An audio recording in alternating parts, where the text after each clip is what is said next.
Okay, I don't know why, but this video felt like a sitting video, but be prepared because my chair is very noisy. Okay. Welcome back to, let me change my focus. There we go. Welcome back to Making Everyday Magic. My name is Shanna, and if you are new here, we are a homeschooling family of 4. We are in our 8th year of homeschooling.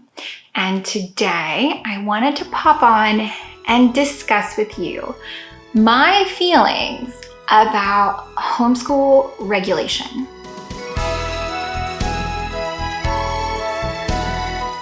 Before we go any further, please scroll down, hit the big red subscribe button, turn on the bell for notifications, and give this video a thumbs up. As always, you can find me right on down in the comments or over on Instagram at Making Everyday Magic. London Fog Latte, if you're wondering. It's the best. Absolutely the best. I love it so much. Okay, so I know this is going to be a hot take. I know people are going to argue with me or not agree with me. And I know that this might annoy some people, but I think a lot of people will be not necessarily supportive of my viewpoint, but they'll be able to understand. We tend to be like-minded people here. Of course, not all the same because that would be terrible, but similar, at least, appreciation of different viewpoints. And I think that is really the gold standard for effective communication and discussion. So, homeschool regulation. Let me start with my experience. So my experience, I am in Texas, and we have 0 homeschool regulation in Texas. I do not have to do a minimum number of days. I do not have to do a minimum number of hours. No applications, no student notifications, or like school district notifications. No portfolios, no testing, no reviews, no touch-in with anyone. The only expectation that I have to adhere to, and you hear my wild children, is to teach specific subjects, reading, math, citizenship, and science. I think that's it. I honestly don't remember. If I remember, I'll put it on the screen. With a bona fide curriculum, which means nothing. It means nothing. So there's nothing. I've never heard a single time of anybody being checked up on, ever. So that is my experience in Texas. Now, I like this for myself. I like not having oversight because I am doing what I think is a good job. So I'm checking my boxes and my kids are getting an education, and I feel like I don't need oversight because I'm doing great. And there's been a lot of pushes here in Texas especially.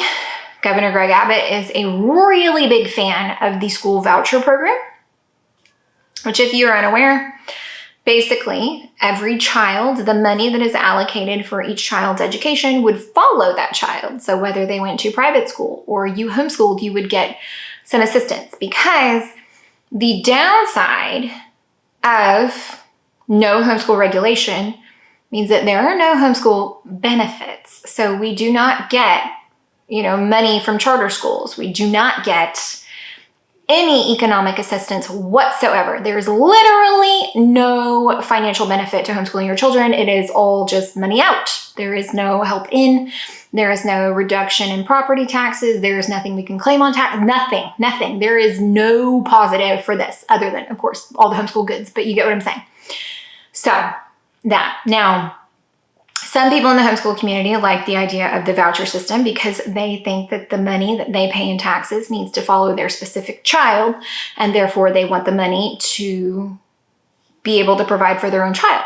With that money, strings attached, of course, there will be oversight, there will be testing, there will be all of those things. Now, I personally don't want that.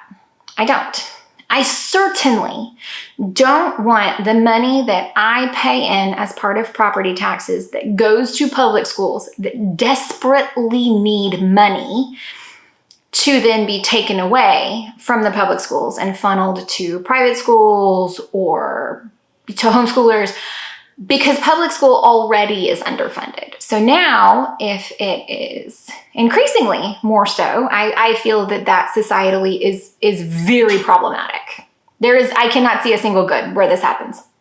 I also am not someone who believes that cost is prohibitive for homeschooling, because they're amazing, and I have shared many of them, amazing free or low cost options available for homeschooling. So I do not believe that the cost of homeschool is cost prohibitive for people who want to homeschool. I'm not saying that having to work a job or pay for food. I'm not talking about any of the other costs. I'm talking about the literal cost of the homeschool portion of homeschool.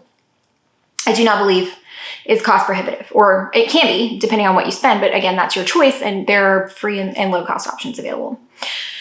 So all of that being said, I think we need homeschool regulation in Texas. I think we need better, more stringent regulation across the board. Now, Shanna, why? No, I don't want it for me.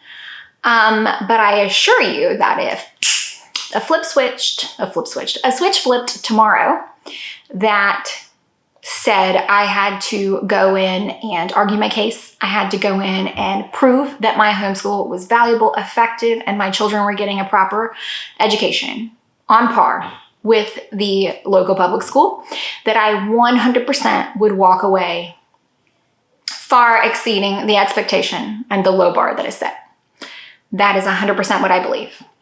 There are children who are homeschooled. I know people who are homeschooling who are not providing their children with an education that is equivalent or comparable to that of their public school counterparts. Now, I'm not talking about learning differences. I'm not talking about learning disabilities. I am talking about people who have chosen this way of life, who struggle with implementation and follow through. And the lack of that possibility, threat, whatever you want to call it, of having somebody check up on your work has allowed the situation to be less than ideal. Okay? So that, literally know people personally. I also, and you've heard them and I've heard them, there have been many times when children are homeschooled in an effort to circumvent certain things. So whether that is to have them be featured in family vlogs on daytime hours. That happened in a recent case of extreme abuse out of Utah. Whether that is to keep them secluded and abused, it happens. Now, is it the norm? I don't think so. God, I hope not. But isn't one kind of too many? Isn't it? If we don't have people checking up, if we don't have people following through, and for whatever reason, this is a huge wave, at least what I'm seeing, guys, remember I'm in the Bible Belt. There are a lot of conservative people, and that tends to be, I'm going to say it, it's a stereotype, tends to be a certain kind of people these days, who the big push now is to not even take your children to their well visits. What? So if you're homeschooling in Texas and you have no oversight and your children do not go to public school and now you are not taking them to their well visits, who exactly is getting eyes on your child to ensure that your child is good, healthy, where they should be, not being abused? Who? Again, I don't have anything to hide. I am perfectly fine to take my kids to the doctor for their well visits because my children have the right to have other people be able to check in on them and make sure that I am doing my part. So while I am thankful that I don't have to adhere to any kind of regulation, we need regulation. Okay, we do. There's been a big push recently especially with social media where people are unschooling. And you guys know we've had this discussion before. Unschooling is a real and valid method of education when done well. It is not often done well. Unschooling is not no learning. Unschooling is not your kids can't read in high school. Unschooling is not necessarily following a curriculum, having child-led learning, and deep diving the things that they are interested in. And through your deep dives, incorporating the things they need to learn, whether it be mathematics or reading, science. It is not video games, couch potatoes, nothing happening, nothing learned. Nope. That is not it. That is not it. And how many times have you been in the Facebook groups and the homeschool places where people talk about they got a little off track and then it never got back, or they didn't check what their kid was doing, or turns out all they've done is play video games for the last 4 months. We need oversight, consistent oversight. Now, what I've heard about people in places with oversight is, there's different aspects of it. You have to apply to be kind of certified to teach your kid if you're not a certified teacher, or you have to let them know what your qualifications are. Some places you have to apply to an umbrella charter school, and some places you do portfolios, and some places you do testing and attendance requirements and minimum time requirements and all of those things. From what I have heard, and correct me if I'm wrong, please do, because again, I'm not in a regulation state.